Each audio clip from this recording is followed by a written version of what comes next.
Welcome to the deep dive.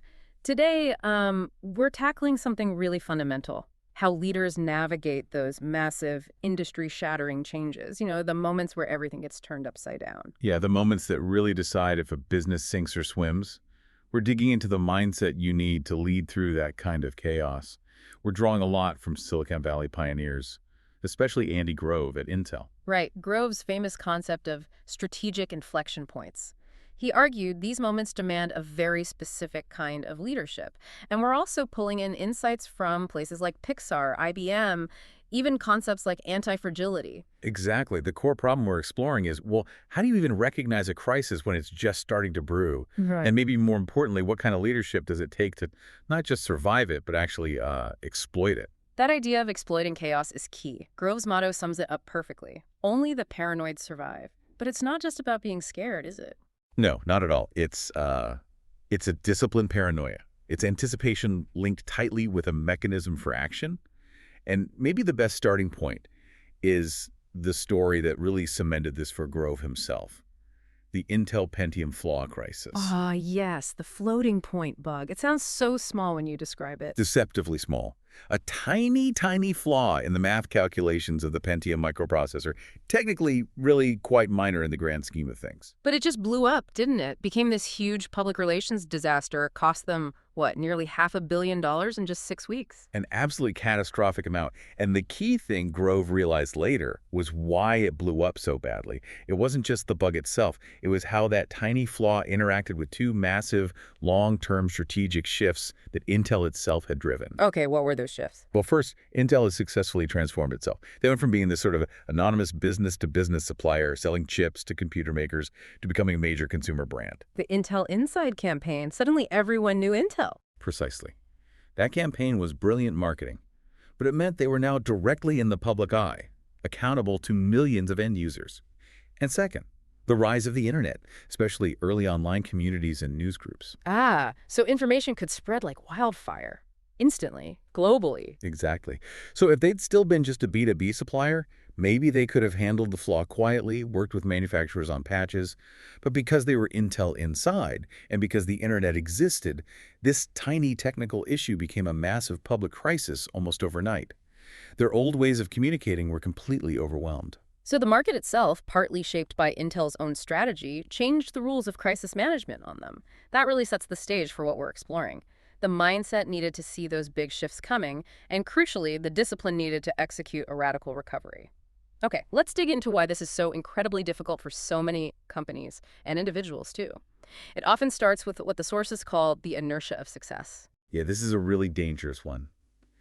It's this conceit that builds up when you've been successful for a long time. You start to believe, maybe subconsciously, that your specific excellence or the quality of your people or your market share somehow makes you immune to the big changes happening around you. Like, we're IBM or we're Intel, we're the best. This disruption won't really affect us. Exactly. But Grove was really clear on this. Strategic inflection points, the big environmental shifts, they're completely impersonal. They don't care how good you are or how smart your people are. They just change the rules of the game. Right. They simply dislodge people and companies whose skills, no matter how excellent they were yesterday, are suddenly no longer valued by the new environment. Yeah. It's not necessarily about you getting worse. It's about the context shifting dramatically. And the biggest enemy in facing that shift. Denial, hands down. It's just so much more comfortable to cling to the way things were, to believe that past success guarantees future success. It's a natural human tendency, but in business, it can be fatal. Because if you're in denial, you can't even start the process of adapting. You're blind to the reality that requires that radical recovery we talked about. And sometimes it takes a real, tangible crisis, often in production or product development, to finally break through that denial. Which leads us perfectly into the story of Pixar and the crisis around Toy Story 2. Ah, this is a fascinating case study in flawed assumptions. What went wrong there? Well, the core assumption was basically it's just a sequel. They figured, we've got the characters, we've got the technology pipeline, we know the world. This should be way easier than the first Toy Story. So maybe they got a bit complacent, put a less experienced team on it. Exactly that. They relied heavily on a newer, less experienced team, thinking the original core creative leaders could just sort of supervise from a distance. They believed they had the process down pat, and that assumption, that mastery, ironically made them less vigilant. Were there warning signs they missed? Oh yeah, red flags were popping up. One big one was this constant stream of requests for John time, meaning John Lasseter's input from the new directors. They were talented people, but they weren't quite gelling, weren't finding their own vision. Constantly needing the top leader's validation was a sign of low confidence. And the product itself, the film. That was the other big sign. Pixar has this iterative process, right? They screen rough versions, reels, every few months.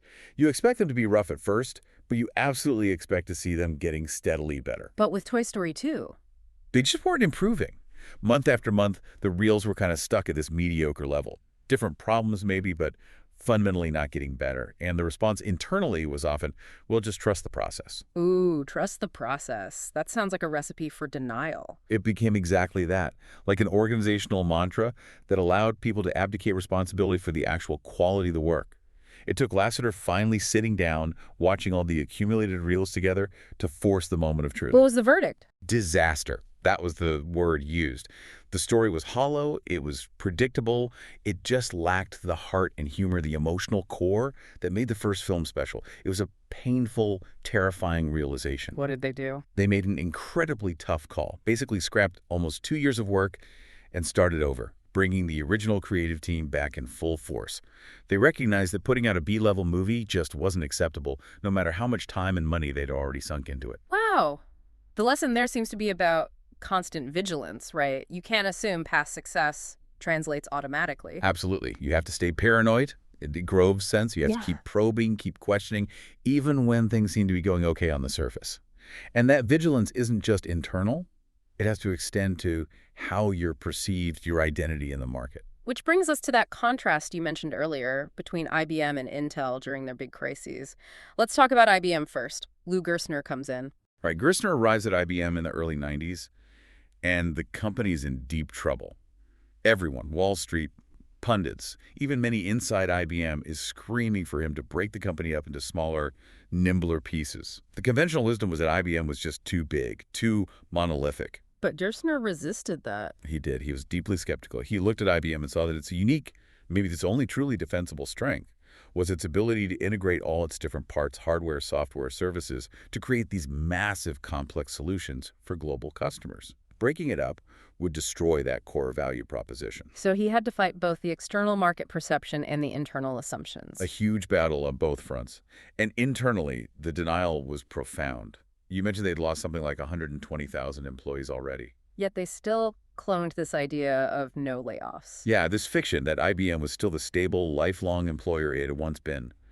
That identity was so deeply ingrained that the culture couldn't honestly grapple with the scale of the disruption and, frankly, the dissolution that was happening. Okay, so IBM was fighting to preserve an identity based on integration while battling internal denial about its shrinking reality. How did Intel's identity shape its crisis? Intel's story is almost the reverse in some ways. Initially, their identity was completely wrapped up in being a memory chip company. Memories were us, as Grove put it. That was their bread and butter. Right, and that identity directly impacted resource allocation. The memory division got the newest, most expensive factories, the fabs, the microprocessor guys who were developing this newfangled technology. They had to make do with older shared facilities. Identity literally drove capital investment. Until the market forced their hand. Until the market for microprocessors just exploded and the memory business faced intense competition, particularly from Japan. Intel made the incredibly painful decision to abandon memory chips entirely their original identity and go all in on microprocessors. And then came Intel Inside. Exactly. That campaign wasn't just advertising. It was a strategic move to reshape their identity and the market's perception. They wanted people to think the microprocessor is the computer. It's the essential ingredient. Which worked brilliantly from a market share perspective. Phenomenally. But, as we discussed, it also dramatically raised the stakes. By embedding Intel Inside so deeply in the consumer psyche, any flaw in that chip, like the Pentium floating point bug, wasn't just a technical issue anymore. It became a failure of the computer itself, a betrayal of that carefully crafted identity, amplified instantly by the internet. So, managing identity and perception is absolutely critical, but it also creates new vulnerabilities if you're not careful. It's a double-edged sword. It really is. Which leads us to a fundamental question. If these kinds of shocks and crises are basically inevitable, how do you prepare? Is it just about building stronger defenses? Or is there another way to think about it? This brings us to Nassim Taleb's concept of anti-fragility, which is, well, it's not just about being tough, is it? No, it's quite different. Resilience or robustness means you could withstand a shock and bounce back to your original state. Anti-fragility is something more. It means the system actually benefits from shocks, volatility, randomness, uncertainty. It gets stronger because of the stressor. Okay, wait. So disorder isn't just something to survive, it's something that can actually make you better. How does that work? Think about it biologically. Your immune system gets stronger when exposed to pathogens, right? Lifting weights causes micro tears in your muscles, which then heal back stronger. That's anti-fragility. Taleb argues certain systems have this property. Like what kinds of systems? Well, he suggests evolution itself is anti-fragile. Economic systems can be, especially if they allow for small failures like restaurants going out of business, which clears out weaker players and strengthens the overall ecosystem. Even certain financial contracts can be designed to profit from market volatility rather than being destroyed by it. So the core idea is that hiding from randomness makes you weaker, more fragile. Exactly. Over-optimization for a stable environment makes you incredibly vulnerable when that environment inevitably changes. Taleb makes this provocative claim. Being dumb and anti-fragile is often better than being extremely smart and fragile. Dumb and anti-fragile, that sounds risky. How do you avoid just being reckless? That's the key distinction, isn't it? It's not about being reckless. It's about building systems that can absorb shocks and learn from them rather than shatter. Recklessness implies no learning, no adaptation. Anti-fragility is all about adaptation driven by stress. It requires a certain kind of discipline to manage the chaos, not just unleash it.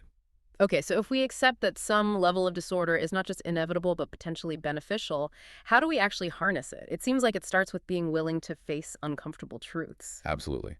Which brings us to the importance of seeking truth through confrontation, both internally and maybe even externally.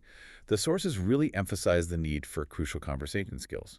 Meaning the ability to have those really difficult, high-stakes, emotionally charged discussions that inevitably come up during a crisis or a major strategic shift. Right, and the biggest killer of productive dialogue in those situations, lack of psychological safety. When people feel threatened or judged or afraid of repercussions, they clam up, or they posture. They go into fight or flight mode. And no real meaning can flow, no truth can emerge. Exactly. So the first job of a leader in these situations is to create that safety. You build it on mutual respect, on a clearly stated shared purpose. Like the early Pixar teens promise. We're going to tell each other the absolute truth, even when it hurts, because we all share the goal of making a great film, and we trust each other's intentions. So candor isn't cruel if it's built on that foundation of empathy and shared goals. It's actually necessary. It's essential. And it connects to the idea of good notes we'll touch on later. Feedback needs to be specific and constructive, not just critical. But managers play a huge role here, too, in fostering this environment. How? Well, they need to be watching the dynamics in the room during these tough conversations. Are people being evasive? Are they hiding behind jargon? Are they falling back into that trust the process complacency we saw at Pixar? And the manager's job is to gently nudge them back. Gently, but firmly. Keep the conversation focused on the real issues, encourage people to take active ownership of the problems and the solutions, rather than just passively waiting for instructions or hoping the problem goes away. Don't let denial take root. It reminds me of that quote from Martin Luther King Jr. about nonviolent direct action. He said, "It doesn't create tension, it just brings the hidden existing tension to the surface." That's a fantastic analogy, like lancing a boil. You expose the underlying problem to the air and light so it can actually be addressed and cured. Suppressing tension doesn't make it disappear, it just lets it fester until it explodes later, often much more damagingly. So embracing constructive tension is key. How does this connect to broader strategy, maybe even military thinking? Well, military strategy has always had to deal with chaos and unpredictability. Think about Sun Tzu and the concepts of Cheng and CHI. The direct and the indirect approach. Exactly. Cities of the direct, obvious move, the frontal assault, maybe. CHI is the indirect, unexpected maneuver, the flanking attack, the deception. The genius lies in using them together, making them interchangeable, constantly shifting so the enemy can't figure out your real intent or where the main effort truly lies. How would that apply in a business context? Well, maybe a company makes a big noisy splash launching a new product line. That's the Chang. Draws all the attention, all the competitor responses. But meanwhile, the real strategic thrust, the CHI, might be quietly building a completely new technological platform or a different business model that will ultimately reshape the market entirely. The visible move masks the truly disruptive one. So it's about creating strategic ambiguity, keeping competitors off balance. And building adaptability into your strategy. Clausewitz, the Prussian military theorist, also offers insights here. He emphasized how in modern warfare, and you could easily say modern business complexity, speed, and interdependence are so high, any single action you take can ripple outwards in unpredictable ways, creating vastly more potential outcomes than in the past. Meaning detailed, long-range, linear plans are basically doomed from the start. Pretty much. The environment is just too dynamic, too non-linear. You need a plan, a direction, absolutely. But you have to treat it as a starting hypothesis, not a sacred text. You need the agility, the anti-fragility, really to react to and even benefit from the chaotic interactions and feedback loops that will inevitably emerge. Okay, so we need this mindset shift, embrace the chaos, seek the truth, be anti-fragile. But that sounds like it could just lead to, well, more chaos if you're not careful. How do you introduce discipline into this? That's where Andy Grove's practical management tools come in. And arguably his most valuable and lasting contribution is the concept of OKRs, objectives, and key results. OKRs. They're pretty widely used now, but Grove really pioneered them at Intel, right? What makes them so powerful in this context? Their power lies in the ruthless intellectual honesty they demand. They force you, as a leader and as an organization, to get crystal clear about what you're trying to achieve, the objective, and how you will specifically measure success, and by when, the key results. And the structure is deliberately simple. An objective, and then usually just a few key results. Why only a few? Focus. Grove understood, and the best practice confirms, that if you have 10 priorities, you have no priorities. Limiting yourself to, say, 3 to 5 key results per objective forces you to make the hard choices. What really matters? What are the few things that will truly indicate we're succeeding on this objective? It cuts through the noise. And the KRs themselves need to be measurable, specific, not just vague aspiration. Absolutely. And they need to be challenging. This is where the intellectual honesty really bites. If a team sets KRs, they know they can hit 100% with no real stretch, they're sandbagging. They're prioritizing safety or bonuses over actual progress. But if they're too challenging, people might just give up, right? How do you find that balance? That's the leadership challenge. Grove talked about distinguishing between committed OKRs and aspirational OKRs. Committed ones are things that absolutely must happen for the business to function, like hitting production targets or meeting payroll. You expect 100% on those. Okay. Aspirational OKRs are the big stretch goals, the big hairy audacious goals, or BHAs. These are designed to push the organization beyond its comfort zone. Here, hitting maybe 70% could still be considered a huge success, because you learn something vital in the attempt. So leaders need to be really clear about which is which and create an environment where it's okay to fail on the aspirational ones as long as you learn. Precisely. But not setting the bar so high it's obviously impossible from the start. That just demotivates everyone. It's a delicate balancing act that requires constant, honest assessment of reality. What's truly achievable versus what's just wishful thinking. And these OKRs aren't just set once a year and forgotten, are they? No, that's another key piece of discipline. The best practice involves a dual cadence. You have your annual strategic OKRs, setting the long-term direction. But critically, you also have short-horizon OKRs, often quarterly. These drive the day-to-day work, provide faster feedback loops, and keep the annual strategy grounded in reality. Without that quarterly check-in, the big plan can quickly drift off course. Makes sense. You need that constant adjustment mechanism, but setting goals isn't enough. You have to communicate them effectively, right? Especially during times of change. Absolutely crucial. Which leads us to the discipline of courageous communication. And Grove really highlighted the role of middle management here. Why middle management specifically? Because they are the amplifiers, or the mufflers. The executive team can set a new direction, but it's the middle managers who have to carry that message down and across the organization, translate it into action, and embody the change. If they aren't bought in, if they weren't included in the thinking behind the change, they can't project it with conviction. They just become messengers reading a script, maybe cynically. Exactly. You lose that wholehearted commitment needed to drive real transformation. They need to feel like part of the why, not just the what. And the message itself needs to be robust. How do you test if the strategy actually makes sense? Grove had a great test, the employee test. He argued that the toughest, most revealing audience for any strategic thinking is your own employees, especially in an open Q&A session. Why them? Because they're shrewd, they're on the front lines, they see the operational realities, and they're often less caught up in the executive echo chamber. They will sniff out inconsistencies, flawed logic, or lack of conviction in a heartbeat. Facing their questions honestly is a powerful way to refine and strengthen your strategy. So transparency and willingness to engage are key. This also applies to giving feedback, doesn't it? Especially in creative or knowledge work. The idea of good notes. Yes, this comes strongly from the Pixar experience, but it applies anywhere complex problems are being solved. The idea is that feedback, especially criticism, needs to be specific and actionable to be useful. What's an example of a bad note? A bad note is vague and demoralizing. Something like, "This report isn't strategic enough," or "I just don't like this scene."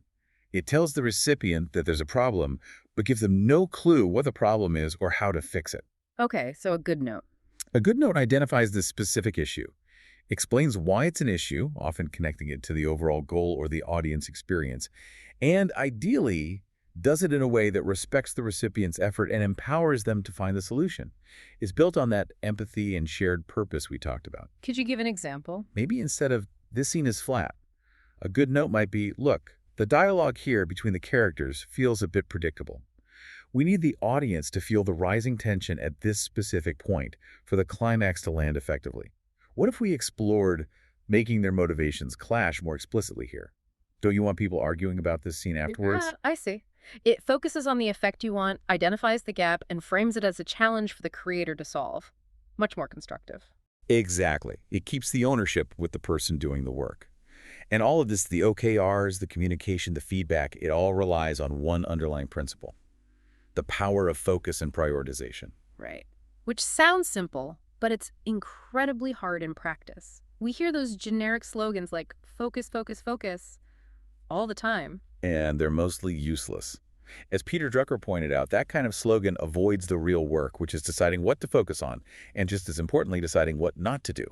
What are you going to say no to? Saying no is hard. It's incredibly hard, especially for successful people who are used to saying yes to opportunities. Drucker argued that effective executives need large, continuous blocks of time to do real, concentrated work.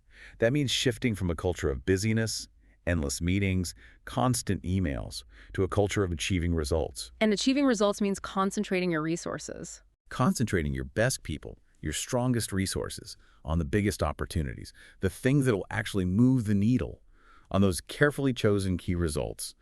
It requires ruthless self-discipline and, as you said, that iron determination to say no to the trivial many in favor of the vital few.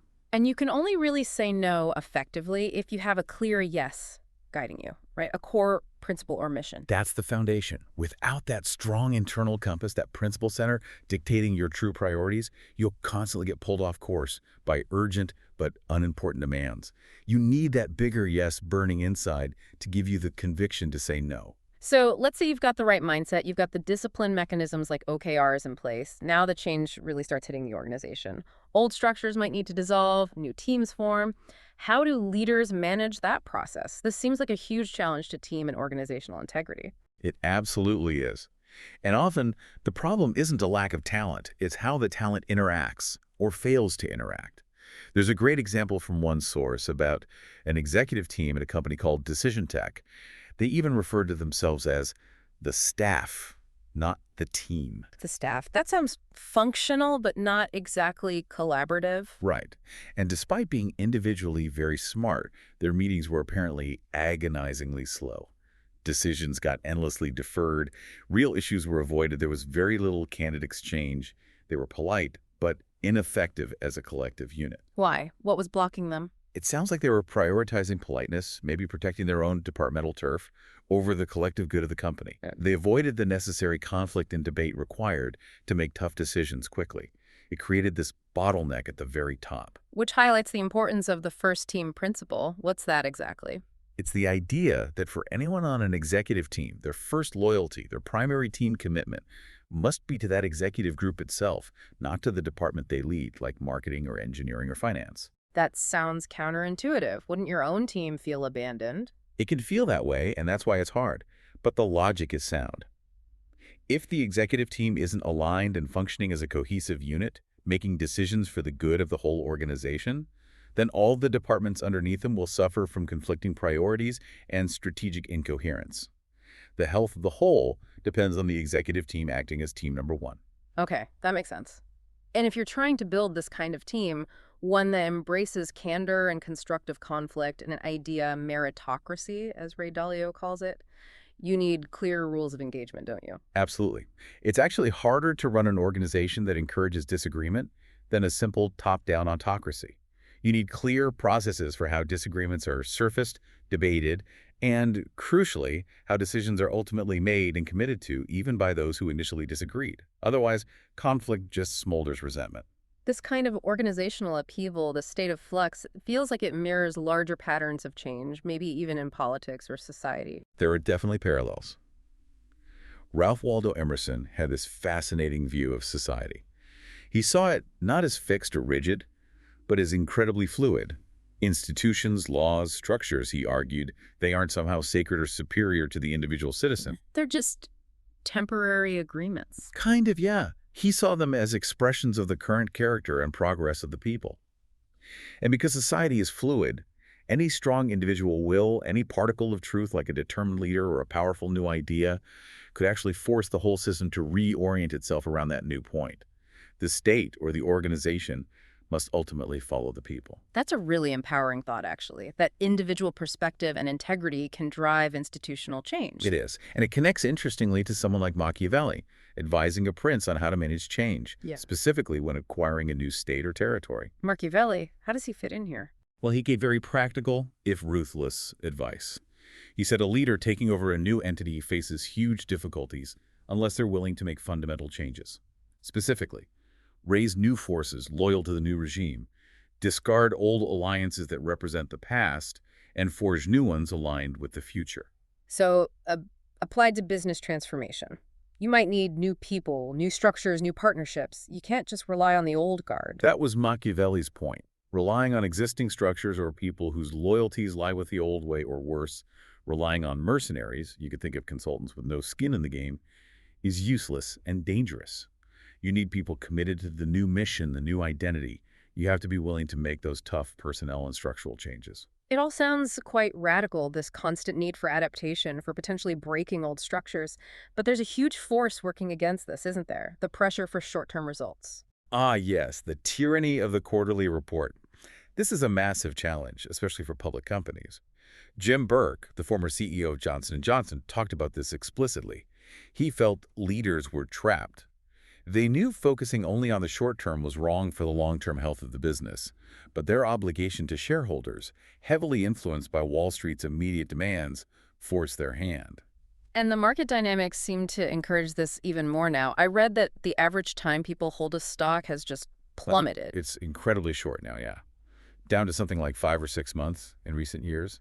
When your investors are thinking in terms of months, not years, it creates immense pressure on companies to deliver predictable, smooth quarterly earnings, even if it means resorting to financial engineering or gimmicks. Like massive stock buybacks. Exactly. Buybacks can prop up the stock price in the short term, making earnings per share look better, but they often come at the expense of long-term investment in R&D, new facilities, employee development, the things that actually build sustainable value.